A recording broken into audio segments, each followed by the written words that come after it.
भारतीय पशुपालक संघ द्वारा आज 2 अक्टूबर ऐतिहासिक दिन, जिस दिनांक पर हमारे देश के 2 महापुरुष ने जन्म लिया, महात्मा गांधी जी और लाल बहादुर शास्त्री जी। आज उनकी जयंती है। हम सब नमन और विनम्र श्रद्धांजलि उनको देते हैं। यह जनपद आज जो भारतीय पशुपालक संघ द्वारा एक कार्यक्रम माननीय राजेंद्र चौधरी जी, जो भारतीय पशुपालक संघ के राष्ट्रीय उपाध्यक्ष हैं, आपके अध्यक्षता में हो रही है। और आज के कार्यक्रम के संचालन कर रहे हमारे जिले के अध्यक्ष मास्टर साहब सीताराम यादव जी, और यहाँ पर उपस्थित सभी सम्मानित गण। आज यह बलिया का जनपद, जो कि कहीं न कहीं से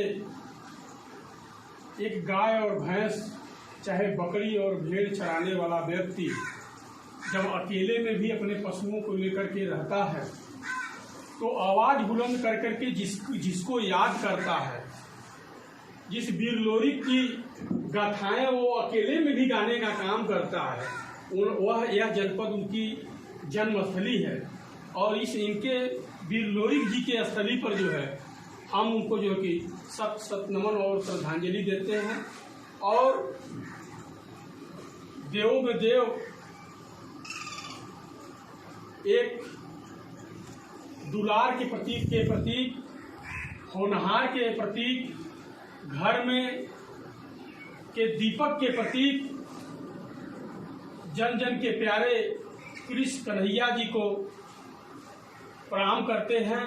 और आप सभी लोगों को, सम्मानित लोगों को सादर प्रणाम करते हुए अपनी बात को हम रखना चाहते हैं कि आज भारतीय पशुपालक संघ जो 25 फरवरी 2020 को जिसकी स्थापना हुई, इस उद्देश्य के लिए हुई कि भारतीय पशुपालक संघ की स्थापना इस उद्देश्य को लेकर के हुई कि किस तरह से जो है, जो गाय भैंस बकरी भेड़ पालने वाले लोग, मुर्गी को पालने वाले लोग, घोड़ा को पालने वाले लोग, मछलियाँ को पालने वाले लोग,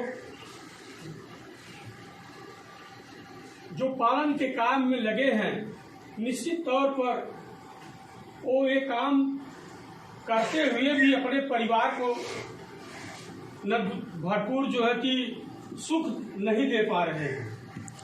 आखिरकार क्या किस तरह का व्यवस्था हो, कौन सी ऐसी व्यवस्था लाया जाए जिसके माध्यम से पशुपालकों का भी वो अपने बच्चों की पढ़ाई कर सके, अपने बिटिया का शादी कर सके, अपने रहने के लिए घर मकान बना सके, और समाज में सम्मान ढंग से चल सके, साथ साथ में जो है अपने बच्चों को जो है कहीं न कहीं जो है अच्छे पढ़ाई कराने में वो सफल हो सके।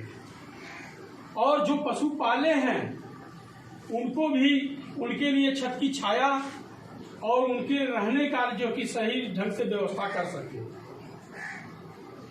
इस उद्देश्य से भारतीय पशुपालक संघ की स्थापना की गई। और भारतीय पशुपालक संघ की स्थापना इसलिए भी जरूरी थी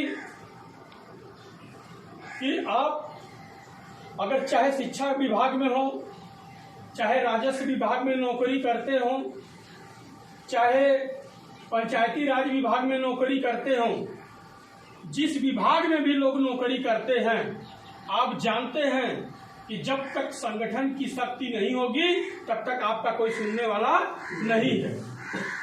संगठन की शक्ति का ही देन रहा कि जब कोई किसी के ऊपर कोई कार्रवाई या किसी तरह का उत्पीड़न होता है, तो संगठन के ही माध्यम से लोग आवाज उठाते हैं और सरकार या जो संस्था है जिसके अधीन हम लगे हुए हैं वो हमारी बात मानने को मजबूर होती है। हम अपनी बात मनवाने में सक्षम होते हैं। तो इसीलिए जो पशुपालन प्राचीन काल से होता चला आ रहा है। शिक्षा का क्षेत्र बाद में आया होगा, राजस्व विभाग बाद में आया होगा, लेकिन अगर सबसे पहले अगर कुछ आया होगा तो ये पशुपालन और गौ चरवाही का कार्य आया होगा।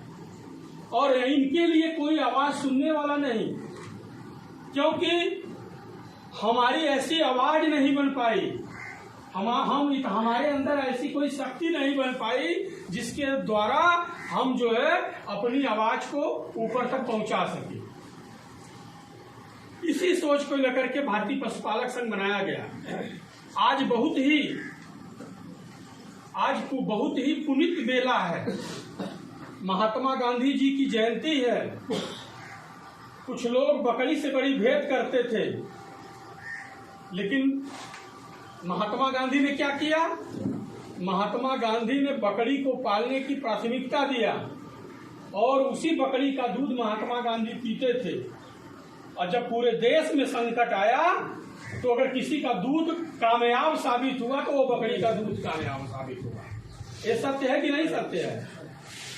डाउन हो जाता है तो आज भी लोग पूजने लगते हैं।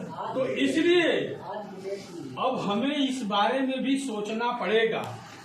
जहां अंग्रेजी दवा काम नहीं आई वहां काम आया तो क्या आया? बकरी का दूध काम आया।